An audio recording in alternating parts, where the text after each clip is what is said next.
dampaknya jika RUU penghapusan kekerasan seksual atau RUU PKS tidak kunjung disahkan menjadi payung hukum bagi para korban?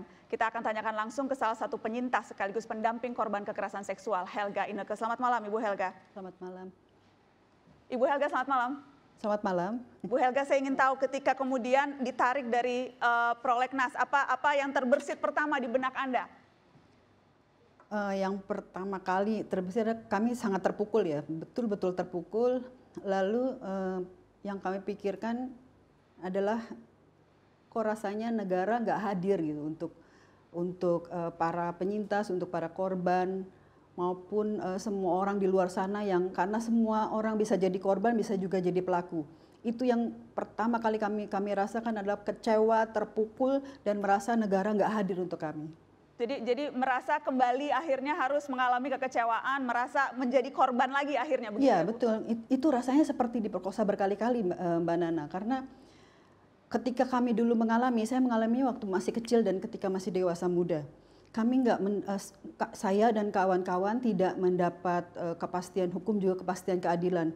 Lalu ketika kami mendengar ada undang-undang yang sejak tahun 2016 ini diusung oleh para aktivis dan penggerak-penggerak pegiat yang lainnya, kami begitu senang karena akhirnya ada titik cerah gitu ya, ada titik cerah penanganan hukum terhadap kekerasan seksual.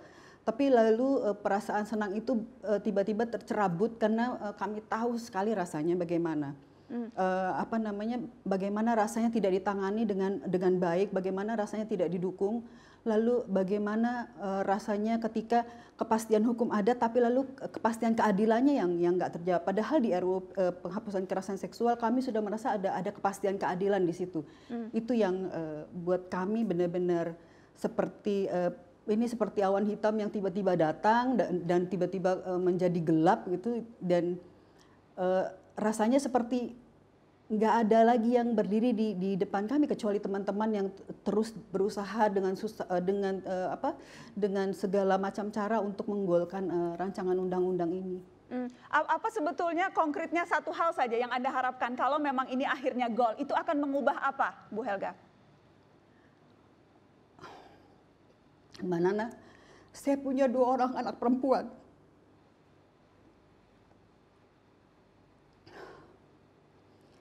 Kalaupun undang-undang ini dulu belum ada dan nggak bisa melindungi, menjawab pemenuhan hak-hak penanganan, perlindungan dan pemulihan kami, paling enggak undang-undang ini bisa melindungi anak-anak kami kelak. Saya punya 2 orang anak perempuan dan saya merasa negara gagal melindungi masa depan mereka, juga 2 anak perempuan saya. Gitu. Saya punya keponakan perempuan.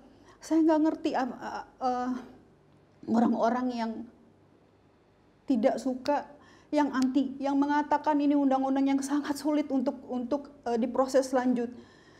Saya nggak mengerti apa mereka benar-benar punya empati gitu sama kami. Saya cukup mengikuti perjuangan teman-teman yang ingin menggolkan rancangan undang-undang penghapusan kekerasan seksual ini.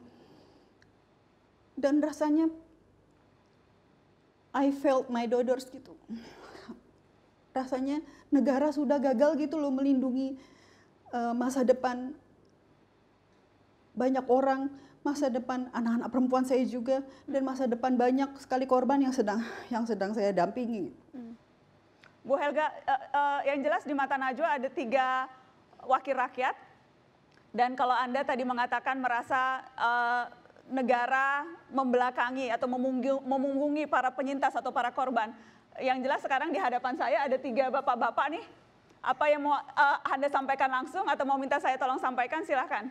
Ada ketua Balek yang mengambil keputusan untuk menunda ini karena belum prioritas. Ada yang mau disampaikan ke Pak Supratman? Untuk bapak-bapak yang saat ini menjadi yang mengelola amanah dari kami, karena kami korban dan penyintas, dan orang-orang yang saya dampingi dan kawan-kawan saya dampingi juga menitipkan amanah kepada Bapak. Siapapun terkait rancangan undang-undang penghapusan kekerasan seksual ini, siapapun bisa jadi pelaku, tapi jangan lupa Pak, siapapun juga bisa jadi korban, bisa orang-orang terdekat kita, bisa orang-orang terdekat Bapak, siapapun itu, harkat dan martabatnya itu terampas ketika kekerasan seksual itu terjadi. Untuk Bapak ketahui, seorang psikolog pernah dari lulusan Oxford, dia sekarang khusus menangani trauma kekerasan seksual. Dia pernah menyatakan, Veronica Slater pernah mengatakan, gejala trauma yang dialami oleh para korban dan penyintas kekerasan seksual itu daftarnya adalah yang paling panjang di antara trauma-trauma kekerasan yang lainnya. Jadi sekali lagi Pak, siapa aja bisa jadi pelaku, tapi siapapun bisa jadi korban.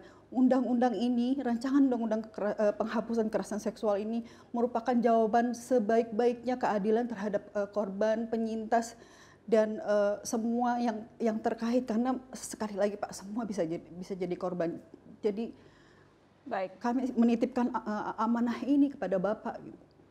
Terima kasih Ibu Helga. Silakan, ada Pak Supratman mau ditanggapi? Kalau tidak salah ya, dulu di periode yang lalu, saya mewakili partai ini ya. Saya rasa Ibu Saras salah satu penggagas ya, undang-undang kekerasan seksual ini itu cukup luar biasa dari Partai Gerindra.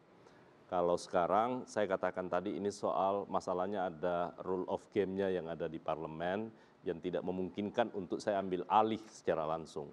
Yang kedua, jangan lupa Mbak Nana, kalau kemudian itu dibebankan ke diri saya, keputusan prolegnas itu keputusan 9 fraksi, pemerintah dan DPD. Ya, jadi saya tentunya itu, tidak membebankan, kami tidak mungkin membebankan pada Anda, tapi kan representasi dari DPR, ketua badan legislasinya ya namanya Supratman Andi Adgas yang saya undang malam ini. Jadi Anda mewakili lembaga malam ini. Ya, tetapi semua fraksi sudah berkomitmen bahwa RUU PKS itu akan kita masukkan di dalam prioritas di tahun 2021 yang akan disahkan di Oktober tahun 2020. Jadi kemarin ini itu hanya masalahnya benar-benar karena di Komisi 8 mereka sudah tidak bisa membahas, kemudian tidak bisa menyusun, bukan membahas ya, menyusun RUU naskah akademiknya dan draft RUU-nya sehingga tidak memungkinkan untuk kemungkinan untuk sampai di tahun 2020 di Oktober itu tidak akan bisa tercapai. Baik. Saya ingin lempar ke Bang Mardhani sebagai fraksi yang tegas menolak RUU ini setelah mendengarkan tadi curahan hati dari penyintas. Nanti kalau Nana hati Anda lihat, tergerak tidak Bang? Oh sangat tergerak Nana. Jadi akan PKS itu partai Islam dan baginda Nabi mengingatkan ibu 3 kali Nana. Pahamlah Nana itu. Bahkan kata Nabi kalau kamu punya 2 anak perempuan, diberi nama baik, didik baik, dinikahkan dengan baik, lakal jannah, bagimu surga. Kata sahabatnya, kalau satu gimana? Surga juga. Artinya Islam PKS amat memuliakan. Setuju. Dan karena itu undang-undang ini ayo kita duduk bareng-bareng. Ada beberapa catatan. Tinggal kita bahas kok. Tadi Bu Ois sama Mbak Dia udah tinggal ayo duduk bareng gitu. Ayo duduk bareng. Dari dulu coba Mbak Nana bilangnya. Dari dia kan belum tapi minimal malam dulu galak banget PKS Mbak Nana. Oh begitu? Nggak mau buka ini, nggak mau buka celah sama sekali. Sekarang baru ngomong begini. Oh begitu. Jadi sekarang udah mulai bisa ada harapan. Ya, mau membuka ruang negosiasi. Saya nggak berani berharap Mbak Nana. Saya udah terlanjur kecewa jadi nggak berani berharap. Oh begitu. Kita lihat aja prosesnya ya. Sama seperti tadi Bang Mardhani bilang untuk undang-undang haluan Pancasila. Saya lihat prosesnya. Oke, kami juga kan lihat prosesnya. Kami tunggu prosesnya. Kita tunggu prosesnya. Yang jelas masih ada satu segmen karena setelah ini kita akan, saya ingin bahas. Tadi di awal saya bertanya apakah kita fair menilai DPR setelah hanya 9 bulan bekerja. Dan kalau begitu di akhir saya akan tanya berapa penilaian kita pada DPR setelah 9 bulan bekerja. Setelah pariwara. Terima kasih Bu Helga sudah bergabung. Kami kembali sesaat lagi.